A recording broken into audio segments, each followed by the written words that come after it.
Orang itu tidak pernah tahu. Kadang-kadang Allah itu kita tidak pernah tahu. Andai kan boleh dibahasakan, kita tidak pernah tahu cara berpikir Tuhan. Jadi Allah itu zat yang mau, ya itu tadi otoritasnya penuh.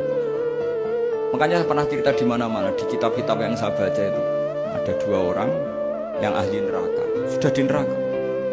Ini sekaligus ijazah, saya ulang lagi sekaligus ijazah, bisa dipraktekkan nanti itu. Setelah itu 2 orang ini dipanggil ke surga sama Allah. Allah itu tanyanya ya aneh, enak di neraka, ya udah enak di neraka. Ya gak enak di neraka, kok ditanya enak enggak ya gak enak.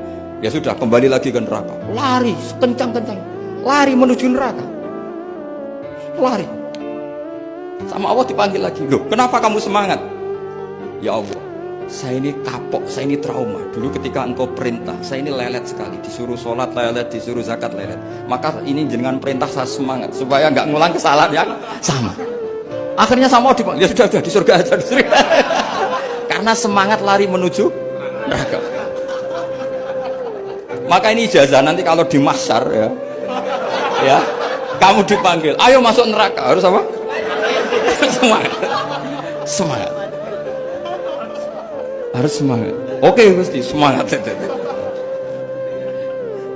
Lah repotnya kalau nggak dipanggil lagi. Akhirnya barokahnya semangat itu dia di surga. Kita tidak pernah tahu cara berpikir Tuhan, nanti kan boleh dibahasakan seperti itu. Yang satu, ayo kembali lagi ke neraka. Tolah itu. Jalan oleh lagi. Sampai itu gak semangat oleh lagi. Terus ditanya sama, kenapa kamu tolah gitu? Saya tidak pernah ngira ya Allah ketika engkau panggil di surga, kemudian engkau kembalikan lagi ke neraka.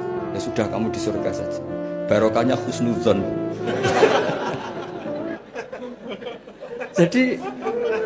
Jadi Tuhan itu unik. Makanya dalam tradisi ulama itu ad-dinu ar-riwayah, agama itu riwayat. Sebagian diredaksikan inna hadzal ilma dinun fanzuru amman ta'khuduna dinakum. Agama ini, ilmu ini agama, maka lihat riwayatnya. Karena kita tidak pernah tahu cara berpikir Tuhan. Kita harus mengikuti riwayat yang diutarakan Rasulullah SAW. Karena kita tidak pernah tahu. Kayak tadi ada orang diinjek, kita mesti kan terprovokasi ingin bela yang sujud menyalahkan yang injek. Tapi ketika yang sujud mencatut nama Tuhan, Allah tidak akan memaafkan kamu. Itu Tuhan tersinggung karena sifatnya direduksi satu, diambil satu, disembunyikan satu.